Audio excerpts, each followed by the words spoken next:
Well, it would appear the economic weight of what we're dealing with in the United States very well may only be getting worse, as we could see the cost of goods and the average cost of living skyrocket. And why could that be? Because of a recent strike that has been announced. And who could it be by? Dock workers. One of the most pivotal, in fact, to getting resources into many of the different locations that they are needed to make sure that the citizens within the United States can have the supplies required to live. And here's what I find most intriguing about this: how it is so brazenly and openly being used as mafia tactics, and done so without hesitation by the head of the Longshoremen's Association himself, claiming that the workers that he represents, and himself included, well, they're not being paid enough. The man himself who is saying these things to the reporter that you're about to see, he is a millionaire himself, and the people that he represents, well, they make roughly $80 to $120,000 a year, and the demands are that they need a pay increase. And I can understand that with the weight of inflation and the diminishment of the value of the dollar so consistently happening over time, you can realize why it is that they would be demanding a higher pay. But here's the deal: they were actually offered that 50% increase in their pay. And what did they do? They rejected it. That's right, and demanded 77%. I'm sorry. Are we just living in some nonsensical, fanciful world that doesn't actually deal with the weight of economic realities? Oh, wait, we're talking about unions. So, yes, of course, that's exactly what we're dealing with. So, now let's go ahead and throw it into the head of the International Longmen's Association, openly declaring how it is that he's going to strong arm the entirety of the American people, effectively using mafia tactics. These people today don't know what a strike is. Right. When my men hit the streets, from Maine to Texas, every single port will lock down. You know what's gonna happen? I'll tell you. First week, be all over the news every night, boom, boom. Second week, guys who sell cars can't sell cars because the cars ain't coming in off the ships. They get laid off. Third week, malls start closing down. They can't get the goods from China. They can't sell clothes. They can't do this. Everything in the United States comes on a ship. They go out of business. Construction workers get laid off because the materials aren't coming in. The steel's not coming in. The lumber's not coming in. They lose their job. Everybody's hating the longshoremen now because now they realize how important our jobs are. Now I have the president screaming at me, "I'm putting a Taft-Hartley on you." Go ahead. Taft-Hartley means I have to go back to work for 90 days. That's a cooling off period. Do you think when I go back for 90 days, those men are going to go to work on that pier? It's going to cost the company's money to pay their salaries. Well, they went from 30 moves an hour maybe to 8. They're going to be like this. Who's going to win here in the long run? You're better off sitting down and let's get a contract and let's move on with this world. And in today's world, I'll cripple you. I will cripple you, and you have no idea what that means. Nobody does. Isn't that just something? So openly declaring that you're willing to sacrifice the quality of life for all of these people, destroying their jobs, the businesses they work at, their ability to put food on the plate for their children, all because you and other people who make good money are demanding more money.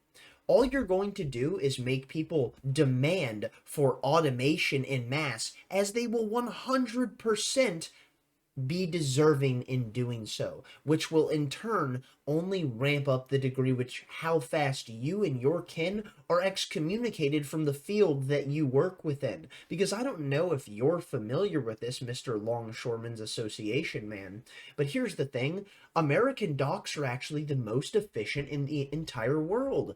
Oh wait, no, they're not. They're the most inefficient in the entire world, and it's because we lack automation to do this process. That's right. So what we can see is you are demanding an increase in the value of what will be given to you. Meanwhile, all you do is create a diminishment in the value provided from the labor that you are committing. Meanwhile, this ramp up in pay that you're receiving, you are not even worthy of receiving it. So what we will see in turn will be that in time, you will be phased out of this industry far faster than you would have been within the United States, because we'll start to mimic other countries and how they're tackling something such as this with automation. Isn't that just something? So one thing I would like to actually pull up now would be this article here from the AP, because they highlight something that is quite interesting, and it is certainly true, but my goodness, does it really show the callous degree with how much so many of these people do not care about what happens to others, which will mean that when these people are claiming that we're losing our jobs, what is it that we do? People will think back on this time and not give a fuck about what is happening to you.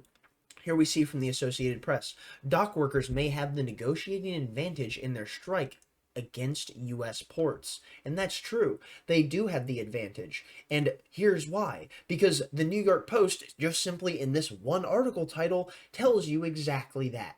Dock workers from Maine to Texas go on strike in move that could spark economic doom. That is not an exaggeration. It is most certainly true, and the wide-scale downstream effects of what you could see could very well be one of the major factors that operates as an October surprise in this election. And if you're unfamiliar with the nature of what you see going on with automation in other countries, how it is that these are structured in, let's say, bringing in resources to their docks and then unloading them, well, look no further than this video so you can realize how truly inefficient it is in the way that we operate in the United States on our shores with how our dock workers are working.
And there you have it. That's what US docks and ports will look like in the following years if we see automation tick up, which people will most certainly, absolutely, undoubtedly be advocating for in mass if we see negative downstream effects that cause the cost of living to go up because of the actions of these dock workers that are now on strike.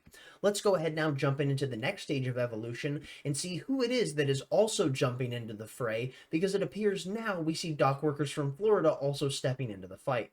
Here we see Tampa dock workers join in on nationwide strike. Dock workers in Tampa are part of a 45,000 member strike of the International Longshoremen Association. Members of the ILA 1402, the local union of dock workers in Tampa, are joining striking workers from Maine to Texas. The strike began shortly after midnight when the contract between ports and the union expired. The workers are striking over wages and automation. The U.S. Maritime Alliance said that they offered a 50% wage increase over the course of a 6-year labor agreement, which is absolutely staggering. But of course, as we know, it was rejected in favor of a demand for a 77% increase, which a large portion, and by large portion I mean most, being the majority, roughly above 70 to 80% of people who are dock workers that are experienced, that have been on the job for quite some time, are making 6 figures, and they're still demanding that they get a 77% increase in pay.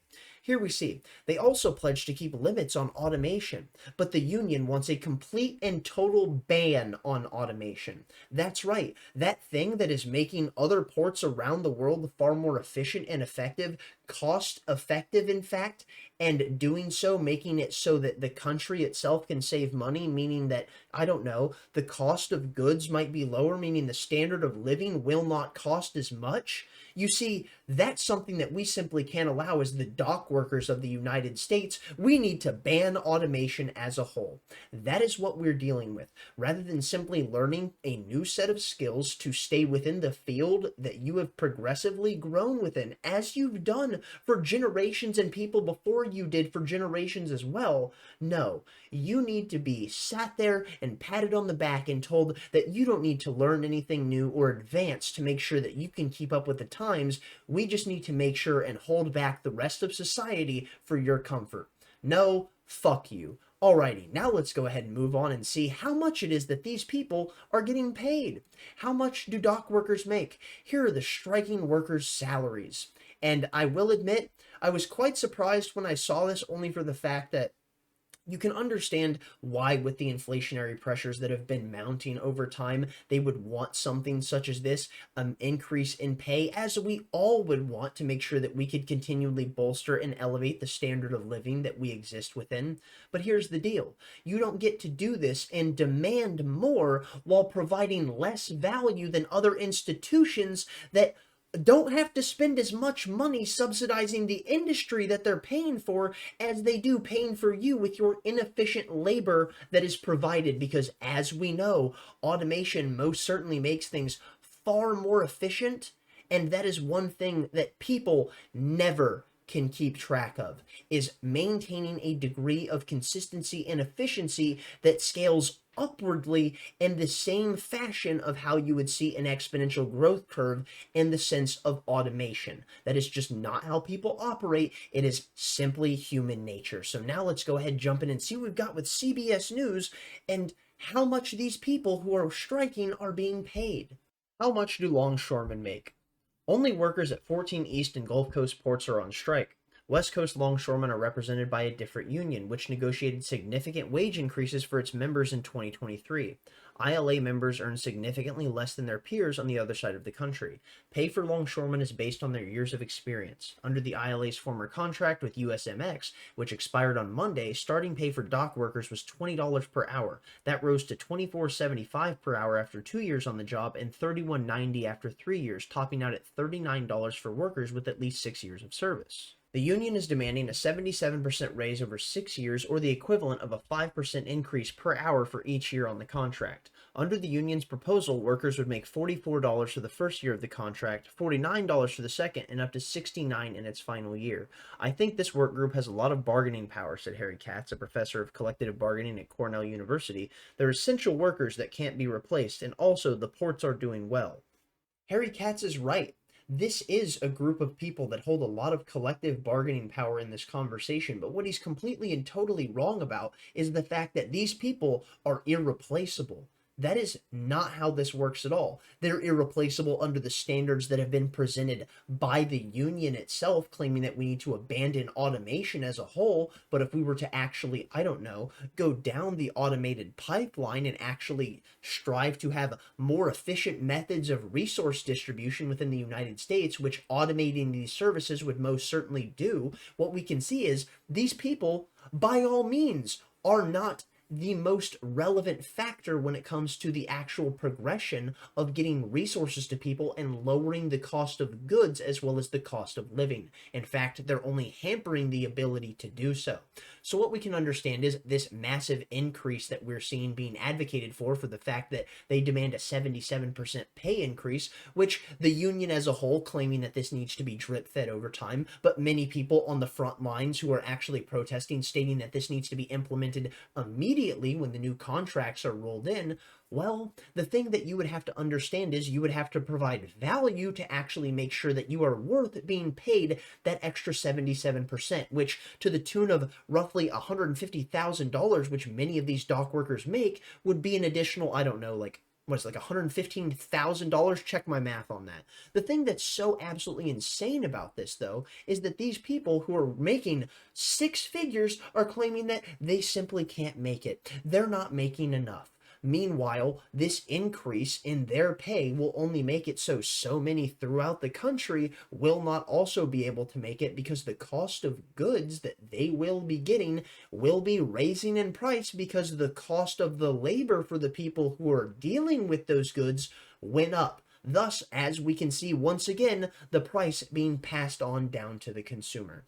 To finish this off, I just wanted to simply bring up this article here. Many dock workers make $150,000 or more. That's right.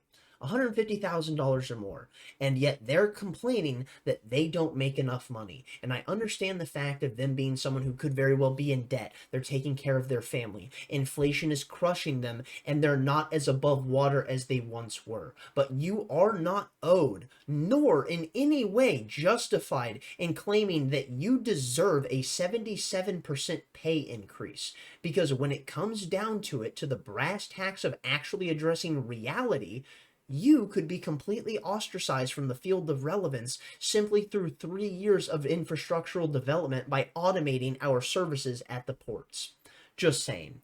Finishing it off, here we see dock workers from Maine to Texas go on strike as U.S. economy faces losses of billions per day. That's right, billions. And what we understand is about those losses is that those losses won't be eaten overhead by these companies. No, it'll be passed on to the consumer, i.e., that being you.